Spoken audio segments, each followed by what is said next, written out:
Length function के बारे में बता रहे थे। ये जो स्ट्रिंग लेंथ फंक्शन है ये क्या करता है, दिया गया जो भी स्ट्रिंग होगा ये फंक्शन उसका लेंथ निकालेगा, और स्ट्रिंग का लेंथ कुछ और नहीं बल्कि जो नल कैरेक्टर का पोजीशन होता है उसी को बोलते हैं। तो कल हम आपको ये स्ट्रिंग लेंथ फंक्शन का डेफिनेशन बताए थे कि this function is used to find the length of the given string, मतलब आपके दिए गए स्ट्रिंग का ये फंक्शन क्या करेगा, लेंथ निकालेगा। और ये स्ट्रिंग का लेंथ कुछ और नहीं बल्कि उस स्ट्रिंग में जो नल कैरेक्टर का पोजीशन जो होता है उसी को स्ट्रिंग का लेंथ बुलाते हैं। इसलिए लिखा है it returns the index of the null character, मतलब नल कैरेक्टर आपके स्ट्रिंग के अंत में होता है, ये बात आपको मालूम है। तो ये उसका जो नल कैरेक्टर का पोजीशन है वही आपको लौटाएगा। सिंटैक्स क्या लिखा था याद कीजिए, कल बताए थे ये सब। इंटीजर टाइप का पहले तो कोई वेरिएबल बना लेना है एंड देन आफ्टर आपको लिखना है क्या, variable is equal to string length of string. तो मेरी स्ट्रिंग का जो भी लेंथ होगा ये फंक्शन उसको डिटेक्ट करके फाइंड करके किसको थमा देगा, मेरे वेरिएबल को थमा देगा। ठीक है, हम कल प्रोग्राम समझाना स्टार्ट किए थे इसमें। तो देखो हेडर फाइल पहले कौन सा लिए, सॉरी क्वेश्चन क्या लिखे हैं, write a program to find the length of the given string, मतलब दिए गए स्ट्रिंग का आपको दरअसल में आज क्या करना है, लेंथ फाइंड करना है, ये आपका क्वेश्चन है। तो हम लोग हेडर फाइल पहले कौन सा लगा लिए हैं, देखिए पहला हेडर फाइल वहां पे कौन सा लिए हैं, iostream.h, of course C out के लिए, सीन की जगह आजकल हम लोग गेट्स लगा रहे हैं तो गेट्स का हेडर फाइल stdio.h, conio.h तो आप समझ रहे हैं clear screen and getch function के लिए। पर ये जो हेडर फाइल है string.h, ये string.h हम लोग ले रहे हैं किसके लिए, स्ट्रिंग लेंथ फंक्शन के लिए। यानी string.h जो हेडर फाइल है वो स्ट्रिंग लेंथ फंक्शन के लिए हम लोग यहाँ पे इस्तेमाल कर रहे हैं। ये बताइए प्रोग्राम का जिंदगी शुरू तो मेन फंक्शन से हो गया, तो जब आप मेन के अंदर गए तो फर्स्ट लाइन आपने क्या लिखा, कैर x20, यानी कैरेक्टर टाइप का x के नाम से आप देखेंगे कि 20 ब्लॉक का रिजर्वेशन हो गया।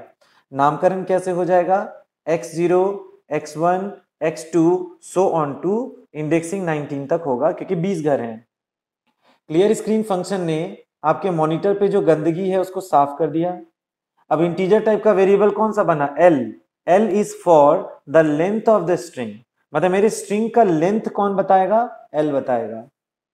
चलिए उसके बाद देखिए इस वाले सी आउट ने स्क्रीन पे किस मैसेज को प्रिंट किया, इसने मैसेज प्रिंट किया एंटर द स्ट्रिंग। पता अगर आपके मॉनिटर पे मैसेज आएगा एंटर द स्ट्रिंग तो इस मैसेज को पढ़ के आप समझ जाएंगे कि आपसे स्ट्रिंग मांगा जा रहा है। तो देखिए अगर हम यहाँ पे स्ट्रिंग का वैल्यू में एल्पाइन लिख के एंटर मारेंगे तो ये जो एल्पाइन वर्ड है इसको कौन पढ़ लिया, गेट्स पढ़ लिया। और गेट्स जो है एल्पाइन वर्ड को पढ़ के किसको दे दिया, एक्स को दे दिया। तो अब जाके मेरे एक्स का वैल्यू हो जाएगा ALPINE, नल कैरेक्टर।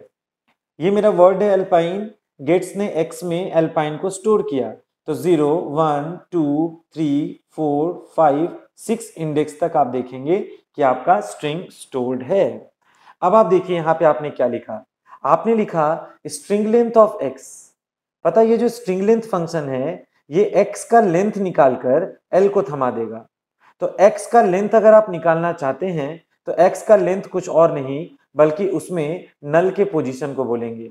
तो एक्स में नल का पोजीशन कहाँ पे है, 6 पे है, तो इट विल टेल यू 6, तो तुरंत मेरे एल का वैल्यू में 6 आ जाएगा। ठीक है ना। उसके बाद देखिए नेक्स्ट क्या लिखे हैं, सी आउट में जाकर मैसेज, सी आउट में जाके मैसेज लिखा हुआ है length of string is equal to, देखिए length of string is equal to what, L. तो मेरे एल के अंदर कितना स्टोर है, 6। सो गेट ch आया, main is over, life is over.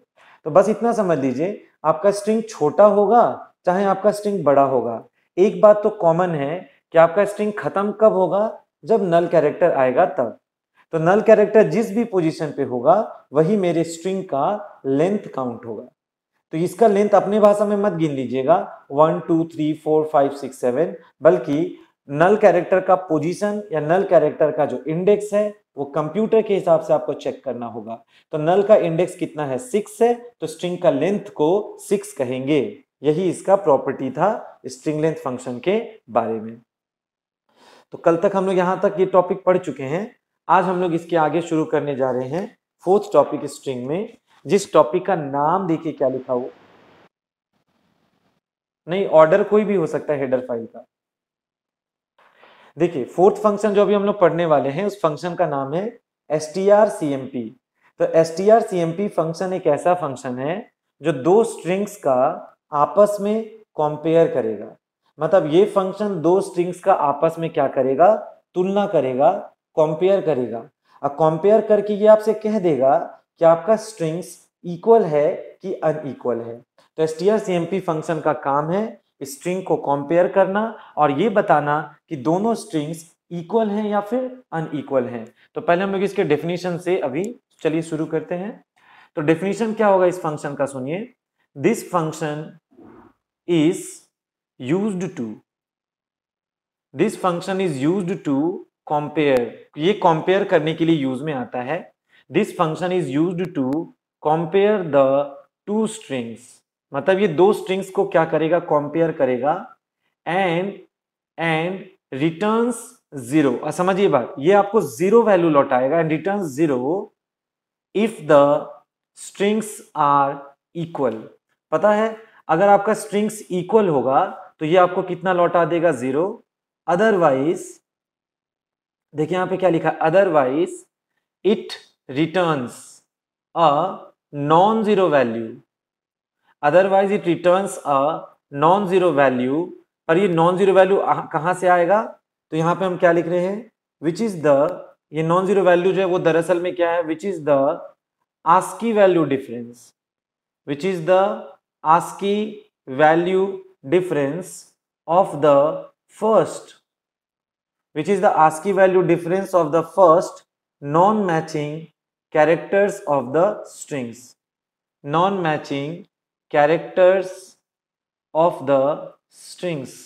मतलब जो भी दिए गए दो स्ट्रिंग्स हैं, ये उन स्ट्रिंग्स में जो भी पहला जोड़ा नॉन मैचिंग है, ये उन नॉन मैचिंग कैरेक्टर्स का क्या करेगा, जो आस्की वैल्यू है उसका डिफरेंस कैलकुलेट करके बताएगा। देखिए ये समझ नहीं आएगा अभी बिना एग्जाम्पल के, अभी हम यहाँ पे प्रोग्राम करा रहे हैं, उस एग्जाम्पल में आपको पता चल जाएगा कि ये आस्की वैल्यू का डिफरेंस दरअसल में जीरो कब देगा और नॉन जीरो कब देगा, वो एग्जाम्पल देखकर ही आप समझ पाएंगे। तो पहले इसका हम आपको सिंटैक्स दिखा देते हैं, ये फंक्शन कैसे यूज में लाया जाएगा। देखिए हम यहाँ पे इंटीजर टाइप का सबसे पहले तो एक वेरिएबल का इंतजाम कर लेते हैं। चलिए तो जैसे आप इंट वैर करेंगे तो मेमोरी में इंटीजर टाइप का वैल्यू रखने के लिए एक वेरिएबल क्रिएट हो जाएगा। और उसके बाद अगर आप लिखेंगे variable is equal to string compare, और यहाँ पे आपको दो स्ट्रिंग्स मेंशन करना है, स्ट्रिंग 1 कॉमा स्ट्रिंग 2, यहाँ पे दो स्ट्रिंग्स को मेंशन करना है। तो strcmp फंक्शन क्या करेगा, जिन दो स्ट्रिंग्स को कंपेयर किया उनका तुलना करके पता लगाएगा कि वो दोनों इक्वल है कि अनइक्वल है। अगर इसको सॉल्व करने पर वेरिएबल का वैल्यू अगर जीरो लौटा है तो आप समझ जाइएगा कि दोनों इक्वल होंगे।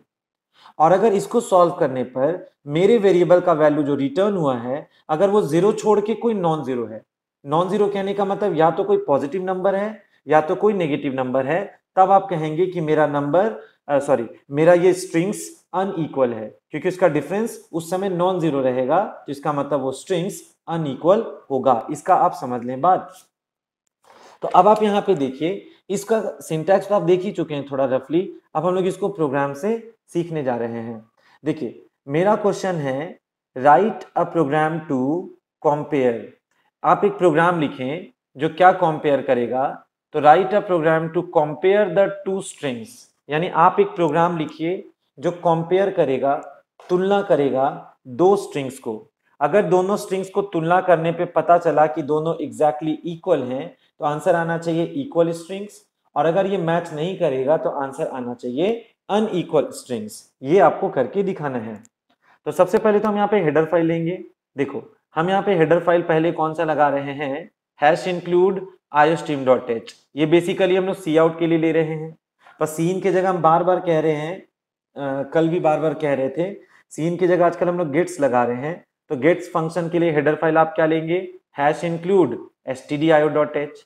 स्क्रीन का गंदगी वगैरह साफ करना है, मॉनिटर को होल्ड करना है, तो आप हैश इंक्लूड कौन सा हेडर फाइल मेंशन करेंगे, हैश इंक्लूड conio.h।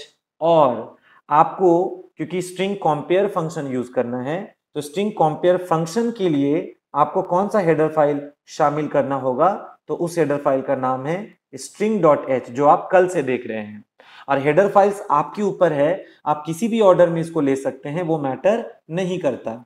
ठीक है, तो हम लोग iostream.h को नीचे भी लिख सकते हैं, string.h को ऊपर भी लिख सकते हैं, इन नो पर्टिकुलर ऑर्डर, इसका ऑर्डर मैटर नहीं करता है। बस आप इंक्लूड कर लीजिए, क्योंकि ये सब सर्विस प्रोवाइडर्स है, ये सब हेडर फाइल मार्गदर्शन करने के लिए है, कौन ऊपर कौन नीचे ये मायने नहीं रखता, लेकिन रखना है ये मायने रखेगा, क्योंकि इनके चीजों को हमको नीचे यूज करना है। बात ये है, अब आपको पता है कि मेरे प्रोग्राम का जिंदगी कहां से स्टार्ट होने को है, वॉइड मेन फंक्शन से। तो मेन फंक्शन में घुस के ध्यान से देखिए, अब हम यहाँ पे क्या करने वाले हैं, मेन में एंटर करके पहले हम x नाम का एक एरे बनाए, साइज दे दिए 20, y नाम का एक एरे बनाए, साइज दे दिए 20। ये दो स्ट्रिंग्स का हम जुगाड़ किए हैं, क्योंकि आपको याद होगा हमको दो स्ट्रिंग को तुलना करना है, तो पहले हम दो स्ट्रिंग को स्टोर करेंगे तब ना तुलना करेंगे। तो उन दो स्ट्रिंग्स को स्टोर करने के लिए हम कैरेक्टर का एरे बना के बैठ गए हैं। अब आप ये देखिए, हम यहाँ इंटीजर टाइप का एक वेरिएबल बना लेते हैं, चलिए डी, जानबूझ के नाम डी दे रहे हैं, here D will stand for difference. D यहाँ डिफरेंस के लिए हम ले रहे हैं, आप कोई भी नाम ले सकते हैं, आपका चॉइस, आपकी मर्जी। हमको स्क्रीन का गंदगी साफ करना है, so I will use clear screen function. ठीक है, ये तो बिगिनिंग क्लास से आप सुनते आ रहे हैं, अगर स्क्रीन पे कोई भी कचरा भरा होगा ये उसको इरेज कर देगा।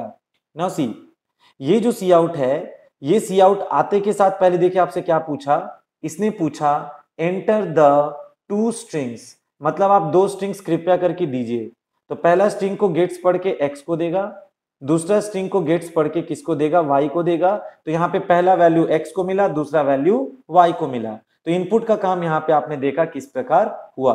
ठीक है, अब आपको तुलना करना है कि दोनों मैचिंग है कि नॉन मैचिंग है। तो देखिए अब आप क्या लिखेंगे, अब आप लिखेंगे डी, वही D for difference, D is equal to, देखिए हम कौन सा फंक्शन इस्तेमाल कर रहे हैं, strcmp, ये फंक्शन हम इस्तेमाल कर रहे हैं। तो हम यहाँ पे वेरिएबल का नाम, सिंटैक्स में जिसको हम वैर कह रहे थे वेरिएबल, उसका नाम हम एग्जांपल में डी लिख रखे हैं, आपने देखा। तो डी बराबर क्या लिखा है, स्ट्रिंग कंपेयर। तो किन स्ट्रिंग्स को हम तुलना करने आए हैं, एक्स और वाई, वो एक्स और वाई जो अभी थोड़े वक्त पहले आपने गेट्स की मदद से कीबोर्ड से रीड किया हुआ है, तो उनका कंपैरिजन कुछ यूं होगा। अब आप ये देखिए, आपको पता ना कंपेयर करने से मेरे डी में या तो जीरो आया होगा या तो नॉन जीरो आया होगा। तो अब आप जाके चेक कर लीजिए कि अगर डी का वैल्यू जीरो आया होगा तो जानते हैं अगर ये कंडीशन ट्रू होगा तो सी आउट आपसे कह देगा कि आपके स्ट्रिंग्स जो हैं वो इक्वल हैं, यानी कि इक्वल स्ट्रिंग्स कह देगा। और अगर मेरे डी का वैल्यू जीरो के बराबर नहीं है, अगर मेरा ये कंडीशन गलत है, तो ये हमको उठा के कहाँ फेंकेगा, एल्स में। और जब हम एल्स में जाएंगे तो मेरा जो ये सी आउट है ये कौन सा मैसेज प्रिंट कर देगा, अनइक्वल स्ट्रिंग्स, यानी कि मेरे स्ट्रिंग्स बराबर नहीं है। Very very easy. और अंत में देखो यहाँ पे क्या लगा रखे हैं, गेट सी एच फंक्शन, यहाँ पे main is over and then life is over. तो मेन जो कोड था इस कंपैरिजन का वो ये था कंपेयर करना। अब बस इतना समझ लो, कंपेयर करने के बाद अगर मेरे वेरिएबल में वैल्यू जीरो लौटा होगा तो समझ जाना दोनों इक्वल रहे होंगे। और अगर मेरे डी का वैल्यू जीरो छोड़ के कुछ भी आया होगा, या तो डी में कोई पॉजिटिव नंबर आया है या तो डी में कोई नेगेटिव नंबर आया है, यानी कि वो जीरो नहीं आया है, तो इसका मतलब वो अनइक्वल होगा, तो जवाब आएगा अनइक्वल स्ट्रिंग्स। ठीक है, तो अब हम इसमें वैल्यूज डाल के इस प्रोग्राम को थोड़ा रन करके चलिए दिखाते हैं। तो देखिए सबसे पहले आपने देखा कि मेरे प्रोग्राम का जो लाइफ है वो कहां से स्टार्ट हो चुका है, मेन फंक्शन से। तो पहले हम लोग मेन फंक्शन में चलते हैं। देखिए सबसे पहले हम लोग मेन फंक्शन में एंटर करेंगे यहां से। हेडर फाइल्स आपको पता है किसका क्या काम है, तो हम लोग मेन में एंटर करके पढ़िए क्या लिखें, कैर x20 y20, यानी कि x के नाम से यहां पर आप देखेंगे तो 1 2 3 4 5 6 7 ऐसे करके 20 घर बन जाएगा। तो काउंटिंग कैसे कर लोगे, x का 0, x का 1, सो ऑन टू x का 19। नेक्स्ट एरे हम y नाम का बनाए हैं दूसरे स्ट्रिंग को पनाह देने के लिए, उसका नाम y है और उसका भी साइज 20 है। तो इसका क्या मतलब हो गया, देखिए उसका मतलब हो गया कि इसकी काउंटिंग को हम लोग क्या करेंगे, y0, y1, y2, y3, so on to y19। तो x नाम का एक एरे है, y नाम का भी एक एरे है। ये देखिए इंटीजर टाइप का वेरिएबल क्या नाम से बन गया, d। ठीक है ना। अब देखो क्लियर स्क्रीन फंक्शन आएगा, वो आपके मॉनिटर पे जो भी गंदगी फैला है उसको वो कर देगा इरेज, स्क्रीन एकदम इरेज हो गया। अब जो ये सी आउट है इसने आपसे पूछा एंटर द टू स्ट्रिंग्स। देखिए जैसे स्क्रीन पर मैसेज आया कि एंटर द टू स्ट्रिंग्स, तो इसका मतलब है कि आप जाइए और दो स्ट्रिंग्स को चुपचाप से एंटर कीजिए। देखिए स्ट्रिंग तो रैंडमली आप कुछ भी चुन के डाल सकते हैं, लेकिन हम स्ट्रिंग ऐसा दे रहे हैं जिसको समझाना आपके लिए समझना इजी हो।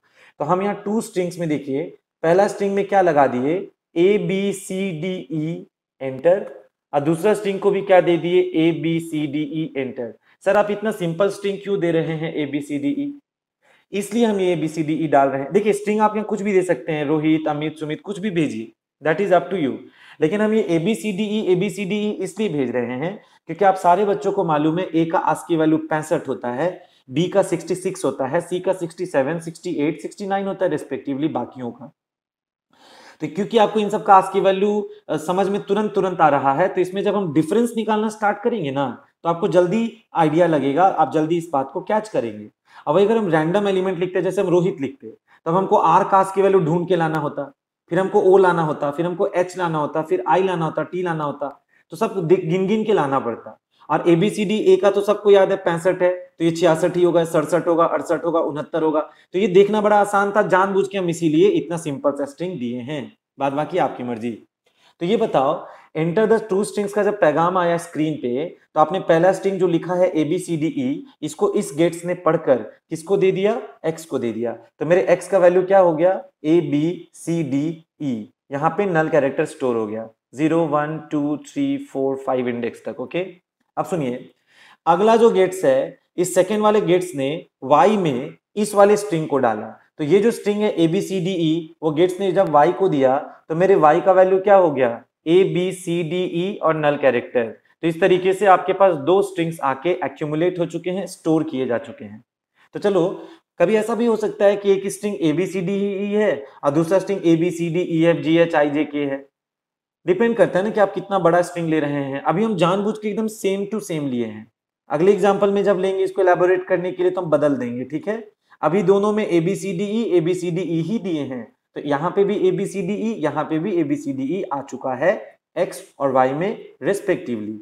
अब आप इधर आकर देखिए क्या लिखा, इधर आकर ध्यान से देखिए क्या लिखा है। आपने लिखा है स्ट्रिंग कॉम्पेयर। बात समझिए, ये जो स्ट्रिंग कॉम्पेयर फंक्शन है, ये x और y नाम का जो दो स्ट्रिंग्स है उनको कंपेयर करने को जा रहा है। तो मेरा बात सुनिए आप, x और y नाम का स्ट्रिंग का जब कंपैरिजन होगा, x और y नाम का स्ट्रिंग यानी इन दोनों स्ट्रिंग्स का जब कंपैरिजन होगा, जब तुलना होगा, तो दरअसल में ये जो फंक्शन है ये दोनों स्ट्रिंग्स के अक्षरों का आस्की वैल्यू निकाल निकाल के डिफरेंस कैलकुलेट करता है। तो जरा बताइए, x नाम के स्ट्रिंग के पोजीशन 0 पे कैपिटल A है, इसकी आस्की वैल्यू है 65। y नाम का जो सेकेंड स्ट्रिंग है उसकी पोजीशन 0 पे A है अक्षर, उसका आस्की वैल्यू भी 65 है। तो पता है ये फंक्शन क्या करेगा, right from the beginning ASCII value का डिफरेंस निकालता है। तो 65 में से 65 घटा देंगे तो इसका डिफरेंस कितना आएगा, 0। सुनो, अगर 65 में से 65 घट गया, अगर डिफरेंस 0 आया, इसका मतलब ये इक्वल है। यहाँ पे डिफरेंस 0 आना मतलब दे आर इक्वल। तो अगर ये इक्वल है तो आपको और आगे जाके अगला अक्षरों का सेट में तुलना करना होगा, ठीक है। अब अगला अक्षर का सेट का जब तुलना करेंगे तो याद करिए बी का आस्की वैल्यू 66 है, इसमें भी बी है इत्तेफाक से, उसका वैल्यू भी 66 है। तो 66 में से 66 घटाएगा इंटरनली ये वाला फंक्शन, तो उसका डिफरेंस भी कितना आएगा, 0 ही तो आएगा। मतलब यहां तक मैचिंग है, यहां तक इक्वल है, तो फिर वो और आगे जाएगा। मतलब ये ना, जब जब डिफरेंस 0 आ रहा है यानी कि स्ट्रिंग वहां तक मैचिंग है, तो आपको आगे जाके तलाश करना है कि आगे मैचिंग है कि नहीं मैचिंग है। तो ये मैचिंग था डिफरेंस 0, ये मैचिंग था डिफरेंस 0। अब C में से C घटाएंगे तो 67 में से 67 घटाएंगे, यहां का भी डिफरेंस 0 क्योंकि ये भी तो मैचिंग है। तो फिर नेक्स्ट पे वो जाएगा।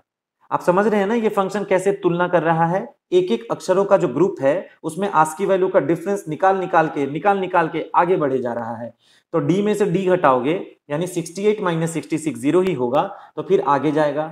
69 माइनस 69 डिफरेंस 0 होगा तो आगे जाएगा। अब एक बात समझिएगा, देखिए नल कैरेक्टर जो होता है वो स्ट्रिंग का अंत होता है, ठीक है।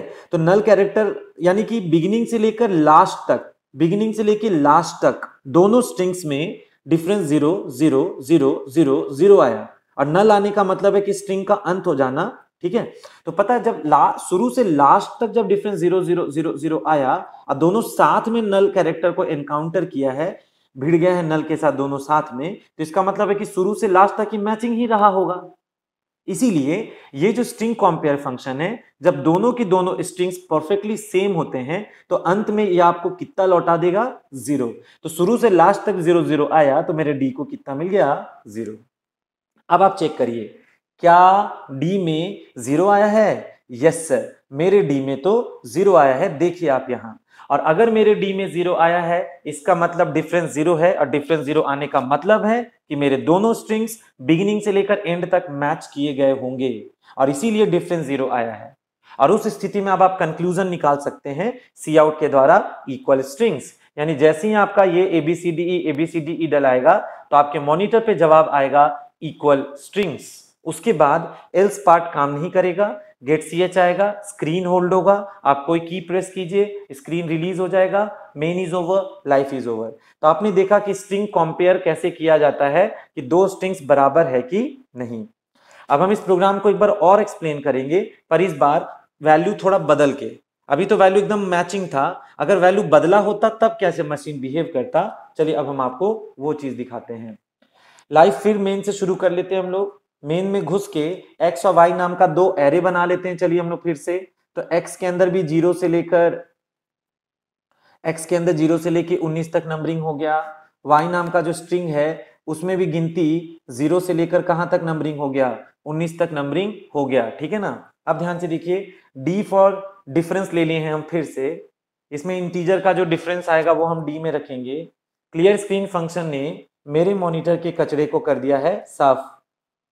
अब ये सी आउट ने क्या पूछा, enter the two strings, see we will get the message over here, enter the two strings.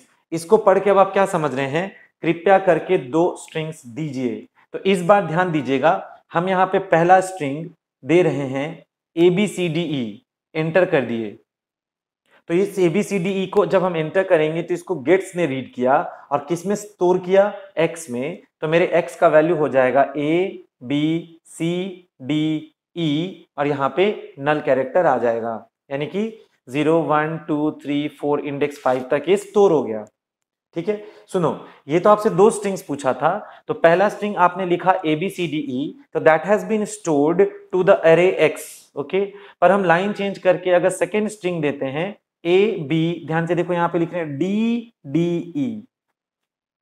Second string में देखो हम थोड़ा सा चेंज कर दिए, ABD, यहाँ पे C की जगह D, अब बाकी चीज सेम है, खाली ये अलग है। तो देखना कैसे ये कंप्यूटर काम करेगा। इसको लिख के जब हम एंटर किए तो इस वर्ड को सेकेंड वाले गेट्स ने पढ़ा और किस में स्टोर कर लिया, Y में। तो मेरे Y का वैल्यू कितना हो गया, ABDE नल कैरेक्टर 0 1 2 3 4 5। यहां तक समझ गए। चलो कंपेयर करके देखते हैं। अब पता है जब आप यहां पे लिखेंगे स्ट्रिंग कंपेयर x, y, तो ये जो फंक्शन है स्ट्रिंग कंपेयर, ये क्या करेगा, x और y का तुलना करेगा। तुलना कैसे करेगा, कंपैरिजन कैसे करेगा, तो right from the beginning ASCII value का डिफरेंस निकालते हुए। चलो अब स्ट्रिंग कंपेयर यूज करते हैं। देखिए x नाम के स्ट्रिंग के पोजीशन 0 पे कौन है, कैपिटल A यानी कि 65। y नाम के स्ट्रिंग की पोजीशन 0 पे कौन है, कैपिटल A यानी कि 65। तो आप एक काम कीजिए, आप 65 में से 65 माइनस कीजिए। तो अगर आप कैपिटल A में से कैपिटल A यानी 65 में से 65 माइनस करेंगे तो डिफरेंस तो 0 आएगा, यानी मेरे ये दो स्ट्रिंग्स यहां तक तो मैचिंग है। तो यहां मैचिंग होने का मतलब ये नहीं कि पूरा स्ट्रिंग ही मैचिंग हो लास्ट तक, यहां मैचिंग है, ये कंफर्म है। तो अब आप सेकेंड पोजीशन पे कंट्रोल फेंके, उसके बाद क्या होगा पता है, B में से B को घटाया जाएगा। तो क्योंकि आपको पता है कि आपके B का जो ASCII वैल्यू है, देखिए आपको पता है B का जो ASCII वैल्यू है वो 66 है, तो B और में से B घटाएंगे तो 66 में से 66 माइनस किया जाएगा। तो यहां भी मैचिंग है, तो यहां का भी डिफरेंस 0 आएगा। अब वो नेक्स्ट केस में जाएगा C और यहां पे नेक्स्ट केस में D में।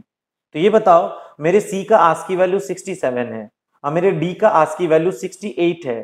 तो पता है क्या होगा, ये जो पेयर है, देखिए ये जो पेयर है जिसमें C और D आया है, ये तो नॉन मैचिंग अक्षर है। तो जैसे ही पहला जोड़ा जो नॉन मैचिंग आया, आई मीन जो मैच नहीं कर रहा वो आया, तो वहां का जो भी डिफरेंस होगा वो या तो पॉजिटिव होगा या तो नेगेटिव होगा, क्योंकि 0 तो तभी ना होगा जब दोनों मैच किया होगा। तो यहाँ पे C का आस्क की वैल्यू 67 है और D का आस्क की वैल्यू 68 है। तो जब 67 में से 68 को आप माइनस करेंगे तो आपका जो डिफरेंस है वो आ जाएगा -1। It is not zero, it is not zero. तो फिर आप आगे नहीं जाएंगे अब, यानी फर्दर आप आगे ये D और E में नहीं जाएंगे। तो जब 67 में से 68 माइनस किया गया तो क्योंकि इसका डिफरेंस में -1 आ चुका है, यानी पहला जोड़ा आप देख रहे हैं यहाँ पे, पहला पेयर या पहला जोड़ा जो मैच नहीं किया उसका जो भी डिफरेंस होगा वही लौटा। अब वो नॉन जीरो वैल्यू है, आपने अभी अभी देखा। तो जरा सोचिए, अगर इस बीच रास्ते में अगर कोई भी दो अक्षर आपस में मैच नहीं किया तो इसका मतलब ये नॉन मैचिंग है। नॉन मैचिंग का मतलब है कि स्ट्रिंग्स अनइक्वल है। तो अब आगे का चीज मैच करे चाहे ना करे उससे कोई फर्क नहीं पड़ता, क्योंकि एक भी मिसमैच हो गया तो बात वहीं खत्म हो जाता है और आप आगे नहीं जाते हैं चेकिंग करने। तो मेरा पहला पेयर जो नॉन मैचिंग था, पहला जोड़ा जो मैच नहीं किया वो C और D का था। तो यहां का जो डिफरेंस है, क्योंकि वो -1 आ चुका है तो ये हमको यहीं से उठा के बाहर कर देगा। अब आप यहां पे आके चेक करिए, क्या मेरा डिफरेंस D 0 के बराबर है? एब्सोल्युटली नो, क्योंकि आपने देखा मेरे D का वैल्यू -1 है, 0 के बराबर नहीं है। तो अब हम कहा जाएंगे एल्स में। तो इस वाले सी आउट ने क्या कहा? अनइक्वल स्ट्रिंग्स, यानी कि इस बार मेरा जो दो स्ट्रिंग्स है उसके बारे में क्या सुनने को मिलेगा कि वो कैसे स्ट्रिंग्स हैं? तो they are the unequal strings, क्योंकि ऑफ कोर्स ये दोनों अनइक्वल हैं, इसीलिए तो मेरा डिफरेंस 0 नहीं नॉन जीरो आया। ठीक है, सोचो अगर यहाँ पे कोई बड़ा अक्षर होता, यहाँ छोटा अक्षर होता, जैसे यहाँ पे F होता, यहाँ पे D होता, तो फिर F में से D घटाते तो डिफरेंस पॉजिटिव आता। तो इससे फर्क नहीं पड़ रहा है पॉजिटिव आ रहा है कि नेगेटिव आ रहा है, बस आप ये देखिए 0 तो नहीं ना आया। तो जैसे ही कोई नॉन जीरो आएगा यानी पक्का है कि वो मिसमैच हो गया है, मैच नहीं किया है, इसीलिए डिफरेंस या तो 0 से बड़ा या 0 से कम आ सकता है। और जब आपका डिफरेंस D 0 नहीं आएगा तो सीधा सा बात है कि स्ट्रिंग्स आपके अनइक्वल होंगे, इसीलिए आंसर अनइक्वल स्ट्रिंग्स बताएगा। तो ये कहानी था किस फंक्शन के बारे में? ये कहानी था इस फंक्शन के बारे में जिसका नाम था strcmp फंक्शन। तो इस फंक्शन ने दो स्ट्रिंग्स को आपस में किया कंपेयर, और जब दोनों स्ट्रिंग्स परफेक्टली मैचिंग थे, इक्वल थे, तो आपका डिफरेंस 0 आ गया। और अगर वो नॉन मैचिंग थे, अनइक्वल थे, तो आपका डिफरेंस नॉन जीरो आ गया, यानी या तो नेगेटिव या तो पॉजिटिव। तो उसी हिसाब से आप यहाँ पे काम परफॉर्म करने वाले हैं। तो अब आप जो फंक्शंस पढ़ चुके हैं, strlen, strcmp, strcpy, तो इनका यूज करके चलिए एक और क्वेश्चन पढ़ाते हैं हम आपको। आप बहुत पर याद है डू व्हाइल लूप जब पढ़ रहे थे तो डू व्हाइल लूप में हम आपको एक टॉपिक बताए थे, नंबर में खासकर, वो टॉपिक था पैलिंड्रोम नंबर है कि नहीं चेक करिए। तो पैलिंड्रोम नंबर चेक करने का जो प्रोग्राम था ये हम लोग डू व्हाइल लूप में पढ़े हैं, जाके वहां से आप रिवाइज कर लीजिएगा। पर आज हम लोग अब सीखेंगे कि हम लोग पैलिंड्रोम नंबर नहीं, आज हम लोग सीखेंगे कि पैलिंड्रोम स्ट्रिंग है कि नहीं।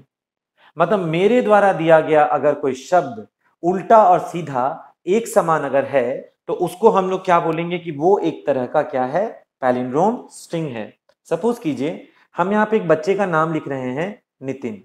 सोचिए ये जो हम बच्चे का नाम लिखे नितिन, इस नाम का जो वर्ड है इसके अल्फाबेट्स को आप आगे पीछे करिए, मतलब पहला वाला लास्ट में, लास्ट वाला फर्स्ट में, सेकेंड वाला सेकेंड लास्ट में, सेकेंड लास्ट वाला सेकेंड में, ये तो बीच में वो ऐसे ही रह जाएगा। तो आप क्या देखेंगे, ये एन सामने आ गया, ये आई सेकेंड पे आ गया, ये टी वहीं रह गया, ये आई सेकेंड लास्ट पे चला गया और ये एन लास्ट पे चला गया।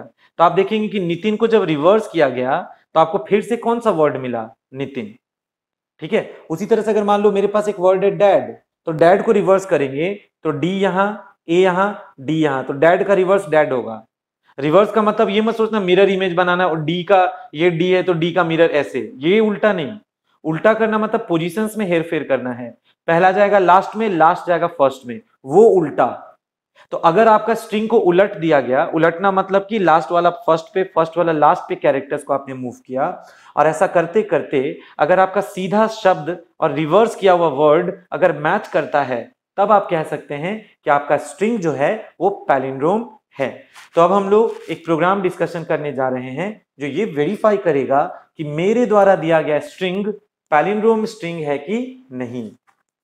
तो देखिए क्वेश्चन क्या लिख रहे हैं हम, क्वेश्चन है write a program to check, write a program to check if the given string, मतलब जो भी स्ट्रिंग आप उसको रन टाइम देंगे, write a program to check if the given string, if the given string is palindrome or not. मतलब समझ में आया, आप एक प्रोग्राम लिखिए जो क्या वेरीफाई करेगा कि आपके द्वारा दिया गया जो स्ट्रिंग है वो पैलिंड्रोम है कि नहीं, ये आपको वेरीफाई करना है। तो एग्जांपल तो आप समझ गए पैलिंड्रोम स्ट्रिंग कैसे हुआ। सपोज करो अगर स्ट्रिंग में लिखा है मैडम, MADAM, इसका भी रिवर्स करेंगे तो MADAM आएगा, ठीक है। मान लो कोई वर्ड लिखा AAA, इसको भी रिवर्स करेंगे तो AAA ही बनेगा। तो वैसे वर्ड जिसको रिवर्स करने के बावजूद वो ओरिजिनलिटी नहीं छोड़ता है, वो ओरिजिनल का ओरिजिनल ही रह जाता है, वैसे वर्ड्स को हम लोग क्या नाम देते हैं, पैलिंड्रोम वर्ड्स या पैलिंड्रोम स्ट्रिंग्स बुलाएंगे उन्हें। तो क्वेश्चन तो आप समझ गए हैं, write a program to check if the given string is palindrome or not. लेकिन इसका प्रोग्रामिंग कैसे होगा वो कोड अब आप देखिए, फिर हम इसको इलेबोरेट करेंगे। देखिए सबसे पहले हम यहाँ पे हेडर फाइल लेने वाले हैं हैश इंक्लूड iostream.h, उसके बाद हम एक हेडर फाइल यहाँ पे लेने वाले हैं हैश इंक्लूड conio.h, ठीक है। फिर आपको कीबोर्ड से गेट्स करना है पढ़ने के लिए, तो आप उसके लिए क्या लेंगे, हैश इंक्लूड std, एक सेकेंड, stdi है, stdio.h ये लेंगे आप। और इसमें भी आपको स्ट्रिंग फंक्शंस यूज करने हैं, तो हम उसके लिए हैश इंक्लूड कौन सा हेडर फाइल लेंगे, string.h। तो string.h वही स्ट्रिंग फंक्शंस के लिए, जैसे स्ट्रिंग का लेंथ निकालना है, स्ट्रिंग को कंपेयर करना है, उसके लिए हम string.h लेंगे ऑफ कोर्स, ठीक है ना। तो चलिए देखिए मेरे प्रोग्राम का जो लाइफ है वो void main फंक्शन से स्टार्ट हो गया, ऐसा आप समझ लीजिए। यानी मेरे प्रोग्राम का जिंदगी मेन फंक्शन से स्टार्ट होगा। मेन में घुस के ध्यान से देखना, मेरे पास एक कैरेक्टर टाइप का एरे है x, साइज उसका 20, y का भी साइज 20, और आज हम यहाँ पे एक टेम्पोररी वेरिएबल बना रहे हैं। टेम्प का मतलब यहाँ टेम्परेचर मत सोचना, यहाँ टेम्प का मतलब कोई टेम्पोररी वेरिएबल है, और इसका क्या वर्क है हम आपको आगे बताएंगे जब स्ट्रिंग को हम रिवर्स करना सिखाएंगे। यानी जब स्ट्रिंग रिवर्स होगा, स्ट्रिंग जब उल्टा होगा, उस समय इस टेम्पोररी वेरिएबल का जरूरत पड़ेगा जो कैरेक्टर टाइप का है, ठीक है ना। अब हम यहाँ पे काउंटर्स लेने जा रहे हैं, एक काउंटर i लेंगे, एक काउंटर j लेंगे, और लेंथ निकाल के रखने के लिए l लेंगे। इनका क्या काम है, क्या रोल है, अभी आपको पता चल जाएगा, अभी इसका टेंशन मत लीजिए। देखिए स्क्रीन का कचरा साफ करना है, so we will use clear screen function. अब जो ये सी आउट है it will ask for the string. तो देखिए मेरे मॉनिटर पे मैसेज आया एंटर द स्ट्रिंग, जैसे ही मॉनिटर पे मैसेज आया एंटर द स्ट्रिंग, तो पढ़ा कौन, गेट्स। अब पढ़ के किस में डाला, एक्स में डाला, तो स्ट्रिंग का वैल्यू को गेट्स ने एक्स में जाके स्टोर किया, ओके। अब देखिए हम क्या करेंगे, एक्स नाम के स्ट्रिंग को strcpy फंक्शन के हेल्प से y में लाके कॉपी कर लेंगे। आपको याद होगा कल पढ़ाए थे हम, strcpy क्या करता है, इस सोर्स स्ट्रिंग को इस डेस्टिनेशन में लाके कॉपी कर देगा। यानी कि y में x का जो भी कंटेंट होगा, y में x का जो भी स्ट्रिंग वैल्यू होगा वो y में कॉपी पेस्ट हो जाएगा, बस आप इतना समझ लीजिए। अब हम क्या लिख रहे हैं, L for length, length is equal to string length of x। तो x का जो भी लेंथ होगा वो डिटेक्ट करके, वो फाइंड करके हम लोग किसको थमा देंगे, L को। तो स्ट्रिंग कॉपी कल पढ़े हैं, स्ट्रिंग लेंथ कल पढ़े हैं, सब कुछ मर्ज हो रहा है। आप देखिए तो स्ट्रिंग कॉपी x को y में कॉपी करेगा और स्ट्रिंग का लेंथ x का फाइंड निकल होके L को मिल जाएगा। तो यहां तक हम लोग नॉर्मल स्ट्रिंग मांगे हैं, एक डुप्लीकेट बनाए हैं और उसका लेंथ निकाले हैं। अब देखो रिवर्स करने का जो प्रक्रिया है वो अब हम इधर करने जा रहे हैं परफॉर्म। यहां पे हम स्ट्रिंग रिवर्स करके दिखाएंगे। देखिए सबसे पहले हम लिखेंगे for i is equal to 0, comma दे रहे हैं j is equal to L-1। बात समझिएगा ऐसे क्यों लिखे, ऐसे इसलिए लिखे क्योंकि जब हमको एक स्ट्रिंग को उलटना है तो एक काउंटर सामने से गिनती का हिसाब रखेगा और एक काउंटर उल्टा से हिसाब रखेगा। तो दो काउंटर का इनिशियलाइजेशन हो रहा है, इसीलिए बीच में कॉमा लगा हुआ है। अब हम यहां लगाएंगे सेमीकोलन, उसके बाद यहां पता क्या लगाएंगे, i is less than j, फिर लगा देंगे सेमीकोलन। फिर सुनो इधर का काउंटर को बढ़ना है तो उसके लिए हम करेंगे i प्लस प्लस। अब कॉमा देखिए उधर के काउंटर को घटना है तो उसके लिए करेंगे j माइनस माइनस, इस तरह से। अब हम अंदर जाके कोड में क्या लिखने वाले हैं पता है, यहाँ पे हम लोग अदला बदली करना या स्वैपिंग करना बोलते हैं, उसका कोड लिखेंगे। तो हम लिखेंगे temp is equal to xi is equal to x of j, और यहाँ पे क्या लिखेंगे x of j is equal to temp.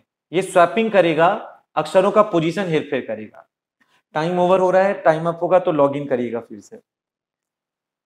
तो यहाँ पे ये जो सी आउट है वो एक मैसेज प्रिंट कर देगा। कौन सा मैसेज प्रिंट कर देगा? Original string is equal to Y, और ये सी आउट, तो ये जो सी आउट है वो मैसेज प्रिंट किया original string is X Y sorry, और ये जो स्लैश एन के बाद लिख रहे हैं हम मैसेज, इसमें क्या लिखेंगे? Reversed string is equal to X, क्योंकि एक्स नाम का स्ट्रिंग ही यहाँ पे रिवर्स हो गया। अब आप यहाँ पे तुलना करेंगे, पता है क्या? आप यहाँ तुलना ऐसे करेंगे, if string compare X comma Y, मतलब स्ट्रिंग कॉम्पेयर को हम सीधे यहाँ पे लगा दिए, string compare X comma Y का अगर वैल्यू कितना लौटता है? 0, तो string compare X comma Y compare करेगा एक्स और वाई को, और अगर इसका डिफरेंस कितना लौटता है? 0, इसका मतलब एक्स और वाई मैचिंग होगा। तो एक्स रिवर्स हो चुका है, वाई अभी भी ओरिजिनल है, तो अगर उल्टा और सीधा अगर कंपेयर करने पर एक समान आता है तो उसका डिफरेंस कितना रिटर्न हो जाएगा? 0। तो उस स्थिति में ये जो मेरा सी आउट है, ऑफ कोर्स वो लाइन चेंज करके कौन सा मैसेज प्रिंट कर देगा? ये प्रिंट कर देगा कि मेरा जो स्ट्रिंग है वो पैलिंड्रोम है।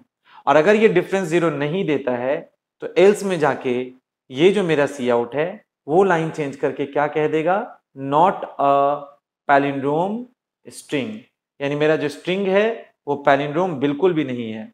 और अंत में we will use get C H function, ना main is over and life is also over.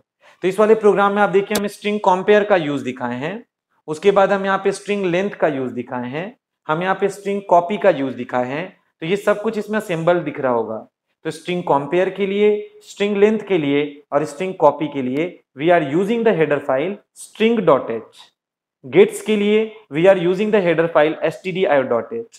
Clear screen and get ch के लिए we are using the header file conio.h, और सी आउट के लिए we are using the header file iostream.h। तो ये header files क्यों लिया गया ये तो अब आप समझ चुके हैं। अब हम लोग लाइफ को मेन से चलिए शुरू करके देखते हैं। सुनिए, जब हम लोगों का कंट्रोल मेन फंक्शन के अंदर गया तो मेन में अंदर घुस के फर्स्ट लाइन आपने क्या लिखा? कैर x20। तो देखो x के नाम से मेरे पास यहाँ पे 20 घर बन गए, हर बार की तरह x के नाम से चलो 20 घर बन गया। काउंटिंग कैसे हुआ होगा? x0, x1, x2, x3, x4 so on to x19 तक। नेक्स्ट एरे y नाम का बन गया, और y नाम के एरे का साइज भी कितना गिवन है? 20। तो यहाँ पे y नाम से जब एरे बनाएंगे उसका साइज अगर 20 देंगे तो काउंटिंग कैसे होगा? y0, y1, y2, y3, y4 so on to 19। अब एक तीसरा वेरिएबल आप बनाए हैं टेम्पोररी नाम का। इस टेम्पोररी का क्या काम है आपको पता चलने वाला है इस वाले सेगमेंट में, अभी उसको होल्ड पे रखिए। काउंटर्स देखिए कौन कौन है? एक काउंटर आई है, एक काउंटर जे है। आई आगे से गिनती करेगा, जे उल्टा गिनती करेगा, और एल स्ट्रिंग का लेंथ का हिसाब रखेगा। तो सबका अपना अपना कुछ ना कुछ पर्पस है। देखो क्लियर स्क्रीन फंक्शन आया, see this is my monitor. देखो क्लियर स्क्रीन फंक्शन आया और उसने मेरे मॉनिटर पे एक मैसेज प्रिंट किया, एंटर द स्ट्रिंग। देखिए जब मेरे मॉनिटर पे मैसेज आएगा एंटर द स्ट्रिंग, तो इसको पढ़ के आप समझ गए होंगे कि जिस स्ट्रिंग को पलट के आपको चेक करना है कि वो मैचिंग है कि नहीं ओरिजिनल के, आई मीन आपको पैलिंड्रोम चेक करना है, तो उस स्ट्रिंग को यहाँ पे जाकर आप डाल देंगे जिसको टेस्ट करना चाहते हैं आप। हमको मन है टेस्ट करने का एल्पाइन जो वर्ड है, चलिए उसी को, तो हम एल्पाइन जो वर्ड है उसको टाइप करके एंटर मार देंगे। पता है क्या होगा? ये जो मेरा गेट्स नाम का फंक्शन है, ये जो एल्पाइन वर्ड है, इस एल्पाइन वर्ड को गेट्स पढ़ेगा और किस में स्टोर करेगा? एक्स में जाके। तो तुरंत मेरे एक्स का वैल्यू हो जाएगा ALPINE, and here we'll get null character। Positions देखिए 0, 1, 2, 3, 4, 5 एंड 6। नल का पोजीशन 6 है, आपने देखा है पहले भी। अब सुनिए, x का वैल्यू तो गेट्स पढ़ के x में थमाया है, ओके। अब सुनिए, जो भी मेरा स्ट्रिंग यूजर ने एंटर किया है, हम लोगों की रिस्पॉन्सिबिलिटी है पहले कि हम लोग इस स्ट्रिंग को कॉपी कर लें। मेरा ओरिजिनल स्ट्रिंग एल्पाइन है, हम इसको क्या कर लें, कॉपी कर लें। तो अगर हम अपने स्ट्रिंग को कॉपी कर लेंगे ना, अगर हम अपने स्ट्रिंग को कॉपी कर लेंगे ना, तो एक डुप्लीकेट कॉपी तैयार हो जाएगा, सच दैट कि अगर एक कॉपी को हम रिवर्स भी करते हैं, एक स्ट्रिंग को हम पलट भी देते हैं, तो कम से कम एक कॉपी मेरा सुरक्षित रहेगा। इसीलिए हमको कॉपी करना जरूरी है। तो पता स्ट्रिंग कॉपी फंक्शन क्या करेगा, ध्यान से देखिएगा। स्ट्रिंग कॉपी फंक्शन क्या करेगा, y नाम के कैरेक्टर एरे में x नाम का जो कैरेक्टर एरे है उसको कॉपी करेगा, या यूं कहें कि x स्ट्रिंग को y मिला के कॉपी करेगा। तो समझिएगा बात, x को कॉपी होना है y में, ये देखो x को कॉपी होना है y में। तो जब x y में कॉपी होगा तो क्या होगा, x जब y में कॉपी होगा तो यहाँ पे a आ जाएगा, यहाँ पे l आ जाएगा, यहाँ पे p, then i, then n, then e and then null character. ठीक है ना, इस तरह से कॉपी पेस्ट सक्सेसफुल हो गया। अब आप अगला लाइन पढ़िए, क्या लिखा, लिखा है स्ट्रिंग लेंथ ऑफ x। आपको बहुत अच्छे से मालूम है स्ट्रिंग लेंथ फंक्शन x का जब लेंथ निकालेगा तो स्ट्रिंग का लेंथ कुछ और नहीं बल्कि नल कैरेक्टर के पोजीशन को बोलते हैं। तो x नाम का जो मेरा स्ट्रिंग है उसमें नल कैरेक्टर का पोजीशन कितना है, 6 है, तो इट विल टेल यू 6। तो मेरे लेंथ का वैल्यू जो है वो 6 हो गया, आप देख लीजिए। ठीक है ना, तो जब आप x का लेंथ निकालेंगे तो x नाम के स्ट्रिंग में नल का पोजीशन 6 है, तो तुरंत जाके मेरे l का वैल्यू में 6 आ गया, ये देखिए। अब आप यहां पे आ जाइए, देखिए मेरा स्ट्रिंग तो तैयार है पूरा, मेरा स्ट्रिंग तो तैयार है, कॉपी पेस्ट भी हो चुका है, लेंथ भी हम फाइंड कर चुके हैं। अब रिवर्स कैसे होता है, चलिए हम आपको वो सिखाते हैं लूप चला चला कर। इस सेगमेंट को बहुत ध्यान से देखना, क्योंकि स्ट्रिंग को रिवर्स करने की रिस्पॉन्सिबिलिटी इसी सेगमेंट के पास है। तो एक बार सुनिए, हमेशा फॉर लूप में i बराबर 0 सेमीकोलन, i लेस देन कोई limit semicolon i plus plus ऐसे करते आए हैं। आज देखिए क्या है, आज हम लोग यहाँ पे दो काउंटर का सेटलमेंट कर रहे हैं, इसीलिए बीच में कॉमा है, सेमीकोलन मत बैठा देना। सेमीकोलन कब होता है, इनिशियलाइज या शुरुआत हो जाए उसके बाद, फिर कंडीशन लग जाए उसके बाद, और अपडेशन यानी चेंज लास्ट में होता है। तो आज हम लोग दो काउंटर लिए हैं, तो एक काउंटर का शुरुआत सामने से हो रहा है तो कॉमा करके सेकंड का शुरुआत आखिरी से करेंगे। एक काउंटर को बढ़ा रहे हैं तो कॉमा करके सेकंड को घटा रहे हैं, तो वो कॉमा सेपरेटेड है, ध्यान रखिए। पर फॉर लूप का ये हिस्सा इनिशियलाइजेशन कहलाता है, बीच वाला हिस्सा कंडीशन कहलाता है, और ये वाला हिस्सा अपडेशन कहलाता है। उसका आप बारीकी से ध्यान रखिएगा। तो चलिए अब हम आपको ये टेबल बना के समझाते हैं कैसे ये रिवर्स करेगा। एक तरफ हम i का वैल्यू लिखेंगे और एक तरफ हम j का वैल्यू लिखेंगे, क्योंकि दो दो रिपोर्ट रखना है ना, दो काउंटर्स का, एक इधर से एक उधर से। तो i और j दो काउंटर्स हैं। गौर से देखिए, i का वैल्यू कितना है, 0। i का वैल्यू 0 होने का मतलब वी आर हियर। i0 मतलब एक काउंटर ना सामने से हिसाब रखेगा। कॉमा देकर j का वैल्यू कितना है, l-1। तो अगर हम कॉमा देकर j का वैल्यू l-1 करेंगे तो ध्यान से सुनिए, l का वैल्यू याद कीजिए 6 आया हुआ है, और आपको ये बात याद है 6 जो था वो मेरे नल कैरेक्टर का पोजीशन था। ठीक है, तो पता है j का वैल्यू l-1 क्यों करते हैं, हम लोग j का वैल्यू इसलिए l-1 करेंगे सो दैट नल के आने से एक कदम पहले कौन सा अक्षर है हम उस पोजीशन पे जा सकें। फिर से सुनिए, i का काउंटिंग बिगिनिंग से कर रहे हैं और j का काउंटिंग आपको उल्टा लास्ट से करना है। तो लास्ट से करने का मतलब ये नहीं कि आप नल के पास पहुंच जाइए। आपको याद है l का वैल्यू 6 है जो नल का पोजीशन है, तो रिवर्स करने से में ध्यान रखिएगा नल को मत नोच के सामने बैठा दीजिएगा, क्योंकि नल को सामने कैसे ला सकते हैं हम, नल तो स्ट्रिंग का अंत होता है ना। तो नल को डिस्टर्ब नहीं करना है, उसके एक पहले जो पोजीशन है उसको डिस्टर्ब करना है, और ए और ई को आपस में अदला बदली करना है। नल को नहीं करना है, ए को और ई के साथ इंटरचेंज करना है। इसीलिए जे का पोजीशन एल नहीं है बल्कि l-1 है। तो मेरे i का वैल्यू में कितना आ गया, 0 बिगिनिंग से, और मेरे j में कितना आ गया, समझ लीजिए बात, l-1। तो मेरे l में क्योंकि नल का पोजीशन 6 जमा था, याद कीजिए, तो अगर हम l में से 1 माइनस करेंगे तो मेरे j में 5 आ जाएगा। तो मेरा बात समझिए, i 0 के पास है और j 5 के पास है, जिन दोनों को आपस में अदला बदली होना है, क्योंकि जब एल्पाइन का वर्ड उल्टेगा तो e सामने आएगा, a पीछे जाएगा। L जाएगा सेकेंड लास्ट N में, N आएगा सेकेंड में, P जाएगा I के पास, I जाएगा P के पास, इसीलिए आपको J को L-1 करना ही था। चलो यहां से आके इस जगह पे चेक करो, पता है ये लूप कब तक चलेगा, रिवर्स का प्रक्रिया कब तक चलेगा, जब तक I का काउंटर J के काउंटर से कम है तब तक। मतलब इधर का काउंटर इधर के काउंटर से जब तक छोटा है तभी तक अदला बदली करेंगे, स्वैपिंग करेंगे, इंटरचेंज करेंगे। जब I और J एक दूसरे को क्रॉस कर जाएगा, जैसे I बढ़ जाएगा J इधर आ जाएगा, तो काम छोड़ दीजिएगा। तो पहले ये बताइए I का वैल्यू में 0 है, J के वैल्यू में 5 है। Now just check, 0 is smaller than 5, 0 is smaller than 5, सही तो है, तो आप लूप के अंदर जाएंगे। पता जब आप लूप के अंदर जाएंगे तो आपको करना होगा वैल्यूज को आपस में इंटरचेंज। चलो करके देखते हैं। देखो क्या लिखा, टेम्पोररी का वैल्यू हो गया x का 0, बात समझिए, टेम्पोररी का वैल्यू हो गया x का 0। ये बताइए x के 0 में कौन है, x के 0 में कौन है, देखिए a। तो आप अपने टेम्पोररी में, टेम्पोररी ऐसे टेम्पोररी काम करने के लिए हैं, टेम्पोररी में पहले x के 0 को बिठा दीजिए। ये जो टेम्पोररी है इसमें आप क्या करिए, पहले x का जो 0 है उसको कॉपी कर लीजिए। तो मेरे x के 0 में क्योंकि a है तो मेरे टेम्पोररी में a आके कॉपी हो जाएगा। ये देखिए मेरे टेम्पोररी में a का x का 0 यानी कि a आके कॉपी हो गया, समझ लीजिए। अगला लाइन पढ़िए ध्यान से क्या लिखा, सेकेंड लाइन कहता है x के i में, पहले समझ लो x के i को हम टेम्पोररी में कॉपी कर दिए, ठीक है। अब क्या करेंगे, x के i में x का जो j वैल्यू है उसको लाके कॉपी करेंगे, x के i में x का j को कॉपी करेंगे। तो x का i मतलब x का 0, x का i मतलब x का 0 में क्या कॉपी करेंगे, x का j यानी x का 5।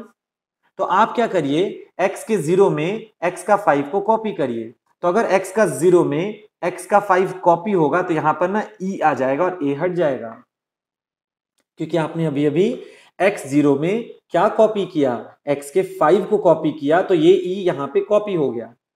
थर्ड लाइन पढ़िए उसमें क्या लिखा, x के j में अब आप टेम्पोररी जो नहीं छुपाए थे थोड़ी देर पहले उसको कॉपी कर दीजिए।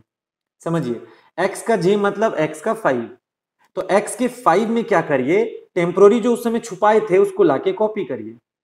तो x के 5 में अगर हम टेम्पोररी को कॉपी करेंगे, x के 5 में टेम्पोररी को कॉपी करेंगे तो x का 5 में ये e हट जाएगा और टेम्पोररी यानी कि a कॉपी हो जाएगा। तो आप खुद देखिए एल्पाइन का a और e आपस में अदला बदली हो गया, उसी का कोड था, ये स्वैपिंग का कोड था, ये इसको स्वैप करना बोलते हैं, ठीक है। चलिए और करेंगे रिवीजन तो कमांड हो जाएगा, ये क्लोज हो जाएगा।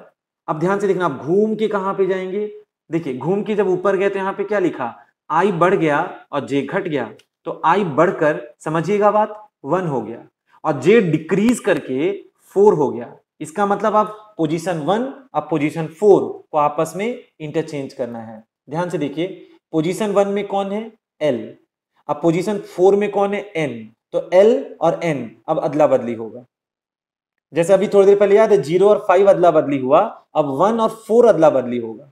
इसीलिए एक काउंटर बढ़ाना है और एक काउंटर घटाना है, ताकि एक फर्स्ट से सेकंड पे जाए और एक लास्ट से सेकंड लास्ट पे आए, फिर वो थर्ड पे जाएगा तो उधर से थर्ड लास्ट पे आएगा, तो उसी को आपस में अदला बदली करते जाएंगे तो एक वक्त आएगा कि स्ट्रिंग मेरा पलट जाएगा। Very very easy. तो चलिए देखते हैं, अभी मेरा i बढ़कर 1 हो चुका है और मेरा j डिक्रीज होके 4 हो चुका है, बराबर। अब जब आप यहां पे आएंगे, यहां पे आने के बाद चेक करिए क्या i अभी भी j से कम है, ये बताओ i में 1 है, is this 1 is smaller then 4, yes sir. फिर से लूप चलेगा और इस बार जब लूप चलेगा तो पता है किसकी स्वैपिंग करेंगे, इस बार स्वैपिंग करेंगे पोजीशन 1 और पोजीशन 4 के वैल्यूज के लिए। तो बताओ मेरे टेम्पोररी का वैल्यू में, टेम्पोररी तो स्वैपिंग करने में मदद करने का एक बस हेल्पर है, तो मेरे टेम्पोररी में इस बार x के i को कॉपी कर लो। तो x का i कहने का मतलब x1 को कॉपी कर लो। तो मेरे x1 में कौन है, देखिए x1 में मेरे कौन है, l, तो क्योंकि मेरे x1 में l है तो l को टेम्पोररी में कॉपी करोगे तो यहां पे टेम्पोररी में l आ जाएगा इस बार। अब सुनिए, क्योंकि हम l को टेम्पोररी में सुरक्षित रख चुके हैं तो अब हम x1 पे x4 को आसानी से कॉपी कर सकते हैं। तो मेरे टेम्पोररी में l आके कॉपी हो चुका है और सेकेंड स्टेटमेंट क्या कहता है, x के 1 में x के 4 को कॉपी करिए। xi मतलब x1, xj मतलब x4, तो x1 में x4 को कॉपी करेंगे तो x1 में x4 यानी कि n कॉपी हो जाएगा। ठीक है, अब देखो x के j में टेम्प को कॉपी करो, तो x का j मतलब x के 4 में जब टेम्पोररी को कॉपी करोगे तो x के 4 में टेम्पोररी में l छुपाए थे वो आके यहां कॉपी हो गया। तो आप खुद देखिए l और n आपस में अदला बदली हो गया, फिर ये बाउंड्री क्लोज हो गया। Once more we will move to the updation part, तो i नाम का काउंटर बढ़ के 2 पे पहुंच गया और j नाम का काउंटर घट के 3 पे आ गया, यानी अब पोजीशन 2 और 3 को अदलने बदलने का टाइम आ चुका है। देखिएगा पीछे जब आप आएंगे तो i is again smaller than j because i was 2 and j was 3, तो क्या 2 is smaller then 3? Condition is right. मेरा कंडीशन जब ट्रू हो जाएगा तो हम तुरंत अंदर जाएंगे, और जब हम अंदर जाएंगे तो मेरे टेम्पोररी का वैल्यू हो जाएगा x का i। सुनिए मेरे टेम्पोररी का वैल्यू कितना हो जाएगा x का i, तो तुरंत जाकर मेरे टेम्पोररी में x का i कहने का मतलब x का 2 को कॉपी करिए, तो x के 2 में कौन है p, तो p को जाके टेम्पोररी में कॉपी कर दीजिए। अब सुनिए x के i में xj को कॉपी करेंगे, यानी कि x के 2 में x का j यानी x के 3 को कॉपी करेंगे। इससे क्या होगा x का 2 में x का 3 जब कॉपी होगा तो यहाँ पे i आ जाएगा, और x के j में x के 3 में टेम्पोररी को कॉपी करेंगे तो x के 3 में कौन आ जाएगा p आ जाएगा। तो आप खुद देखिए अल्पाइन वर्ड देखते देखते रिवर्स होके एक अजीब सा वर्ड बन गया है ENIPLA एनिप्ला। तो आपको बस इसको ध्यान से लूप चलाना है, बहुत इजी है। बस ध्यान रखिए एक काउंटर बढ़ाते जाना है, एक काउंटर घटाते जाना है, और आपस में अदला बदली कैसे होगा, उसमें टेम्पोररी कैसे हेल्पर का काम किया, वो इस कोड को आप ड्राई रन करेंगे मेरी तरह, खुद से रन करा करा के खुद से कमांड हो जाता है। एनीवेज ये क्लोज हो गया। अब जब ऊपर जाओगे तो आई बढ़कर ध्यान से देखो 3 हो गया, और जे जब घटाया गया तो वो 2 हो गया, यानी कि अब देखिए आई पार कर गया है। एक बढ़ाते गए घटाते गए बढ़ाते गए घटाते गए तो अब आई जे को पार कर गया है, तो काम छोड़ दीजिएगा। तो चेक करते हैं, चलिए क्या आई इज स्मॉलर देन जे, तो मेरे आई का वैल्यू है 3 और मेरे जे का वैल्यू है 2, तो is this I smaller than J, क्या 3 is smaller than 2? Not at all, 3 is not smaller than 2, तो ये उठा के आपको बाहर का रास्ता दिखा देगा। तो खुद देखिए ना मेरा स्ट्रिंग पलट गया, मेरा स्ट्रिंग रिवर्स हो गया, तो लूप खुद खत्म होकर बाहर निकल लिया। तो आपने देखा होगा हम x नाम के स्ट्रिंग को जो यूजर से मांगे थे हम उसको पूरा पलट के रख दिए, रिवर्स करके रख दिए, पर याद करिए y में हमें कॉपी बनाए थे ना, वो कॉपी अभी भी सेफ है, सुरक्षित है, वो अभी भी अल्पाइन ही है, लेकिन एक वर्ड वो हो गया है, रिवर्स हो गया है। ठीक है, तो पहले यूजर को बता दो क्या ओरिजिनल है क्या उल्टा है। तो ये सी आउट आकर यूजर से इन्वर्टेड कॉमा में क्या कहेगा, ओरिजिनल स्ट्रिंग इक्वल्स, तो पता अब आपके मॉनिटर पे एक जवाब आएगा कुछ इस तरह से, ओरिजिनल स्ट्रिंग इक्वल्स, तो ओरिजिनल स्ट्रिंग इक्वल्स व्हाट, तो original string equals y not x, क्योंकि y अब तक अनअफेक्टेड है। तो y का वैल्यू में क्या लिखा है, y का वैल्यू में लिखा है एल्पाइन।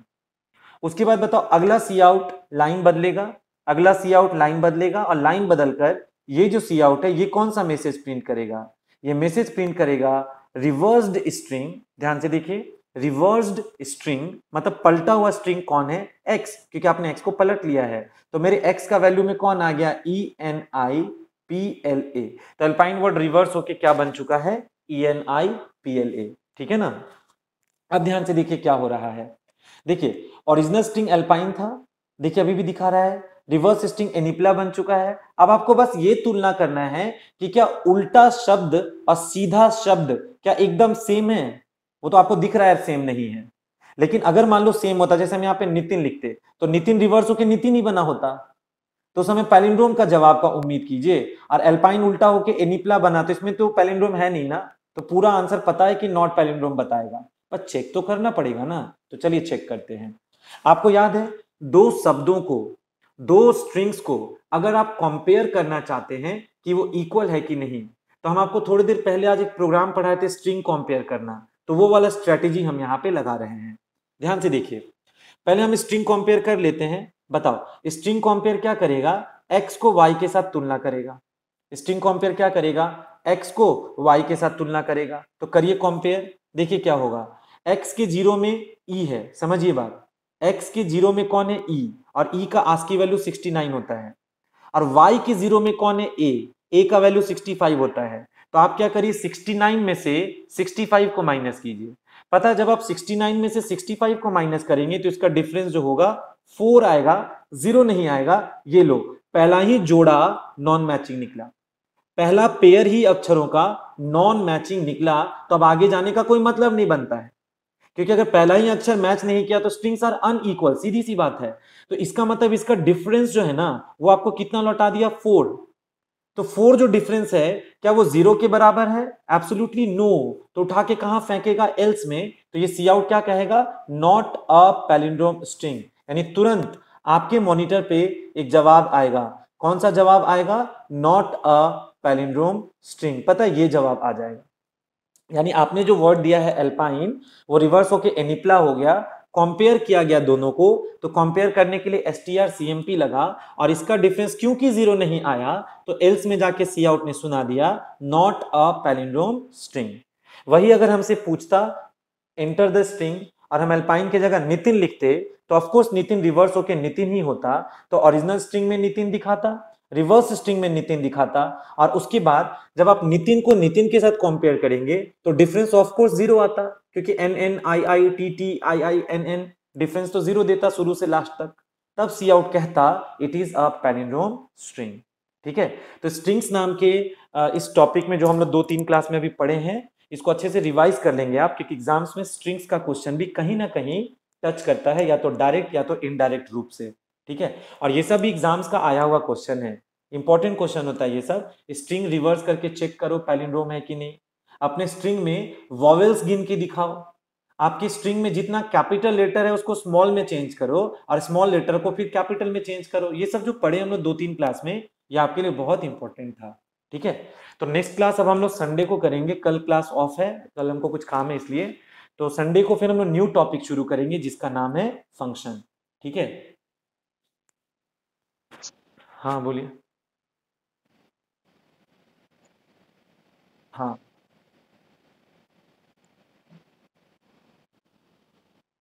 देखिए, अगर हम नितिन लिखे यहाँ, ठीक है, लास्ट में नल कैरेक्टर होगा, ये समझ रहे हैं। यहाँ पे आई जे, तो मेरा आई उस समय 0 से लेगा, और जे कितना लेगा, देखिए 0 1 2 3 4 5, एल तो 5 होगा तो जे कितना हो जाएगा, 4 हो जाएगा। ठीक है, तो क्या करेंगे, आई को 0 लेंगे बिगिनिंग से, और जे को कितना लेंगे, लेंथ -1, तो लेंथ में तो नल का ना पोजीशन था, तो 0 1 2 3 4 5, तो एल में क्योंकि 5 होगा तो जे में 5 -1 4 हो जाएगा। ये समझ में आ गया। अब क्या देखेंगे, क्या 0 4 से कम है, देखिए आई लेस देन जे, क्या 0 4 से कम है, यस। अंदर आइए, देखिए स्वैपिंग करके देखते हैं। मेरे टेम्पोररी में x का 0 आ जाएगा, x का 0 कहने का मतलब n आ जाएगा मेरे टेम्पोररी में। फिर देखते जाइए, x के 0 में x का 4 कॉपी हो जाएगा, x के 0 में x का 4 जब कॉपी होगा तो x का 0 में x का 4 यानी कि n, वो वाला n यहाँ कॉपी हुआ, और x के 4 में टेम्पोररी कॉपी होगा, तो x के 4 में टेम्पोररी में जो n था वो कॉपी होगा, तो ये दोनों आपस में इंटरचेंज होगा। ये बाउंड्री क्लोज हो गया। Now return back to this position, i बढ़कर हो जाएगा 1 और j घटकर हो जाएगा 3। बात समझिएगा, क्या 1 is smaller then 3, yes sir. अब मेरे टेम्पोररी में x का 1 कॉपी होगा, मेरे टेम्पोररी में जब x का 1 कॉपी होगा तो मेरे टेम्पोररी में i आ जाएगा। अब देखो, x के i में यानी x के 1 में x का 3 कॉपी होगा, तो अगर x के 1 में x का 3 कॉपी होगा तो ये वाला i यहां पे आ जाएगा, और x के 3 में जब टेम्पोररी कॉपी होगा तो x के 3 में ये वाला i आ जाएगा। यहां तक ठीक था। अब देखना, i बढ़कर 2 और j घटकर 2, दोनों मैच कर गया, और आपके पास सिंगल एलिमेंट बचा है। तो आप ही सोचिए, अगर आपके पास कोई सिंगल एलिमेंट बचा है तो उसको इंटरचेंज करने के लिए कोई जोड़ा नहीं है, तो उसको वैसे ही छोड़ देंगे। तो जब आप लॉट के पीछे आइएगा तो कंडीशन को जरा चेक करिए, क्या i is smaller then j है, तो i में भी 2 है, j में भी 2 है, तो क्या 2 इज स्मॉलर देन 2 है, नो सर। तो उसको बिना कुछ चेंज वेंज किए उसको वैसे ही छोड़ के बाहर निकल जाएगा। तो फिर देखिए, नितिन का उल्टा कौन हो गया, NITIN, नितिन ही तो रह गया, बस ये टी इंटरचेंज नहीं हुआ क्योंकि यहाँ पे ऑड नंबर ऑफ एलिमेंट्स थे। तो जब ऑड नंबर ऑफ एलिमेंट जैसे 5 है तो ये वाला इसके साथ अदला बदली हुआ, ये वाला इसके साथ अदला बदली हुआ, ये एलिमेंट को वैसे ही छोड़ दो, क्या फर्क पड़ता है, क्योंकि उसके साथ अदला बदली करने के लिए थोड़ी ना कोई है। तो ऑड नंबर्स में आई और जे जब बराबर होगा तो भी मेरा लूप रॉन्ग करके हमको बाहर करेगा। अब देखो ये भी नितिन और ओरिजिनल भी नितिन, तो नितिन नितिन मैच कर जाएगा तो बोल देगा पैलिंड्रोम। यहाँ पे इस तरह से चेक करते हैं। तो ये जो लूप है इसमें मत सोचिए कि अगर ऑड नंबर ऑफ अक्षर है तो क्या होगा और इवन नंबर ऑफ अक्षर है तो क्या होगा। जैसे हम आपको अभी अल्पाइन लेकर पढ़ाए थे तो इसमें 6 अक्षर था ना, 6 अक्षर था तो सबका जोड़ा था, ए और ई का जोड़ा बना, एल और एन का जोड़ा बना, पी और आई का जोड़ा बना, तो जोड़ा में आपस में स्वैप हुआ। लेकिन नितिन में देखिए ऑड नंबर ऑफ एलिमेंट था, 5 था, तो उसमें जो बीच वाला है वो अकेला रह जाता है, तो उसको वैसे ही छोड़ देंगे क्योंकि तो ऐसे ही मिडिल पोजीशन ऑक्यूपाई करके बैठा है। तो घबराना नहीं है, ये जो कोड है वो ऑड और इवन दोनों में अच्छे से वर्क कर जाएगा। बस वर्क कैसे किया कौन से उस पर कमांड कर लीजिएगा। ठीक है, तो नेक्स्ट क्लास